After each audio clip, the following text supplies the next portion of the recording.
Assalamualaikum warahmatullahi wabarakatuh. Saya Firdausa Amalia, NIM E100210114. Di sini saya akan memenuhi tugas Geografi Ekonomi Industri, pertemuan kelima. Industri dan perubahan ekonomi wilayah. Jadi, dalam industri dan perubahan ekonomi wilayah terbagi menjadi 3 poin penting, yaitu yang pertama, lokasi industri, yang kedua, revolusi industri dan perubahan ekonomi dunia, yang ketiga, peningkatan produktivitas dan penurunan biaya transportasi. Oke, kita yang ke poin yang pertama, yaitu lokasi industri. Ilmu teori lokasi industri klasik sebagian besar berasal dari Jerman. Ahli teori lokasi industri berusaha mengidentifikasi prinsip-prinsip ekonomi yang mendasari struktur spasial dan dengan mengembangkan kerangka kerja yang dapat digeneralisasikan dan dapat menjelaskan mengapa aktivitas tertentu ditempatkan di tempat aktivitas itu berada. Teori klasik ini mengasumsikan aktor rasional atau manusia ekonomi yang ingin memaksimalkan keuntungan ekonomi atau profit, dan yang keputusannya tidak dipengaruhi oleh faktor sosial dan budaya. Jadi dalam poin yang pertama tadi, lokasi industri, terdapat beberapa poin, yaitu yang pertama, teori sewa lokasi. Teori sewa lokasi mengacu pada prinsip yang dikemukakan oleh von Thunen tahun 1826 yang mengembangkan model penggunaan lahan pertanian yang menunjukkan bahwa jarak dari pasar dapat menjelaskan variasi penggunaan lahan.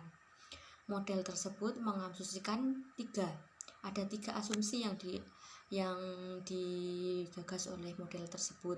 Yang pertama, ada sebuah wilayah yang terisolasi dengan hanya terdapat satu pasar yang dikelilingi oleh lahan pertanian berupa dataran yang seragam. Dan yang kedua, para petani merupakan pemaksimal keuntungan rasional yang menghadapi biaya produksi. Dan yang ketiga, ongkos transportasi sebanding dengan jarak. Von Thunen mengembangkan teori sewa lokasi yang mengacu pada harga sewa tertinggi yang dapat ditawarkan petani untuk sebidang lahan. Harga sewa dihitung dari biaya produksi dan transportasi, dikurangi dari total pendapatan dari penjualan tanaman di pasar. Kurva Bitrend atau harga penawaran dan harga sewa menggambarkan bagaimana jarak dari pasar menentukan jenis dan intensitas tanaman. Kurva Bitrend ini juga telah digunakan untuk menggambarkan ketersediaan berbagai jenis penggunaan lahan perkotaan untuk membayar biaya aksesibilitas, di mana biaya yang tertinggi adalah pusat kota, menurut Alonso 1964. Poin yang kedua yaitu teori lokasi industri klasik.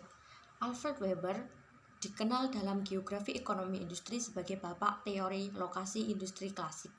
Teori dari Alfred Weber 1929 ini juga disebut teori lokasi dengan biaya terendah karena modelnya bertujuan mengidentifikasi lokasi termurah untuk produksi. Model lokasi industri Weber mengendalikan bahwa pabrik manufaktur berada di suatu tempat lokasi bahan baku atau B dan pasar atau P dengan memperhitungkan upah dan biaya transportasi bahan mentah ke pabrik dan biaya transportasi produksi ke pasar. Menurut model ini, pabrik industri ekstraktif akan berlokasi di dekat bahan baku karena penurunan berat terbesar terjadi selama pemrosesan awal. Asumsi Weber yang paling bermasalah adalah bahwa permintaan tetap konstan dan tenaga kerja dianggap tidak bergerak atau berpindah. Selain itu, asumsi bahwa lokasi tenaga kerja tidak berpindah juga bermasalah, namun luas. Dan pengaruhnya dalam geografi, ekonomi, dan industri telah dianggap universal.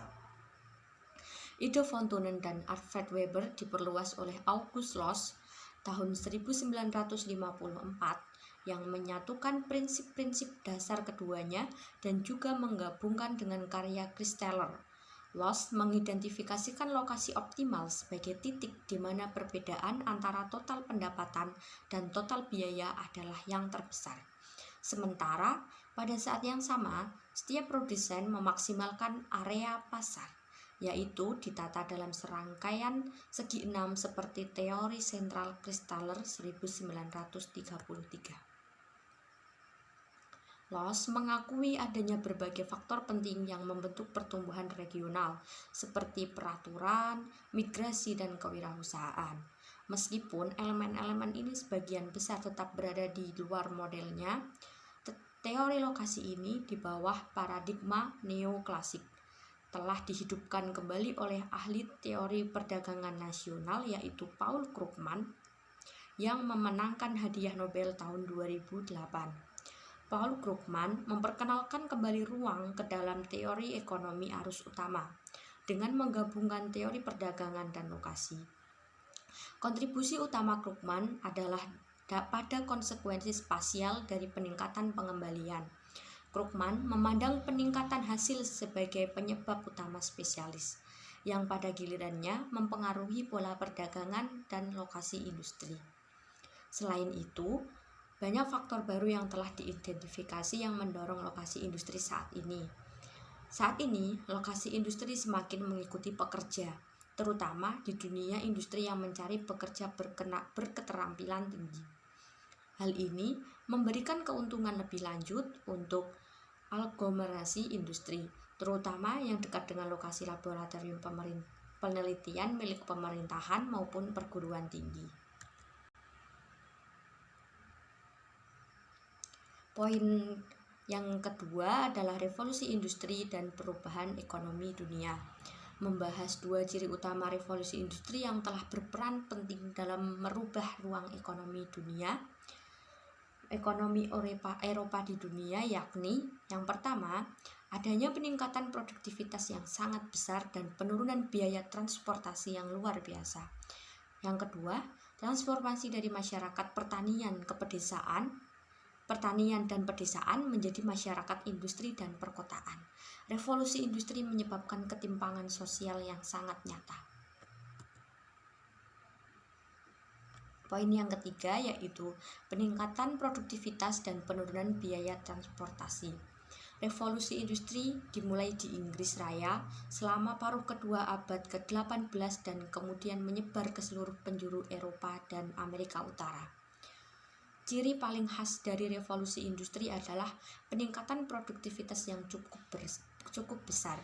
Diperkirakan secara kasar bahwa untuk keseluruhan perekonomian dunia dari tahun 1000 hingga 1700 pada keseluruhan periode kemajuan, produktivitas seluruh perekonomian dunia paling banyak hanya meningkat 2 kali lipat. Sementara itu, pada tahun 1700 hingga 1990, produktivitas rata-rata di negara-negara maju barat meningkat 40 hingga 45 kali lipat. Peningkatan produktivitas seperti itu memungkinkan peningkatan yang cukup besar dalam pendapatan dan kekayaan individu. Sektor transportasi mengalami perubahan yang paling menakjubkan selama revolusi industri. Perubahan besar terjadi antara tahun 1800 hingga 1910. Penurunan harga rata-rata angkutan turun dari 10 menjadi 1. Penurunan biaya transportasi yang spektakuler ini membuat ahli menyimpulkan bahwa transportasi cepat dan murah merupakan utama revolusi industri. Terima kasih. Berikut yang bisa saya sampaikan, kurang lebihnya mohon maaf. Billahi taufik wal hidayah. Wassalamualaikum warahmatullahi wabarakatuh.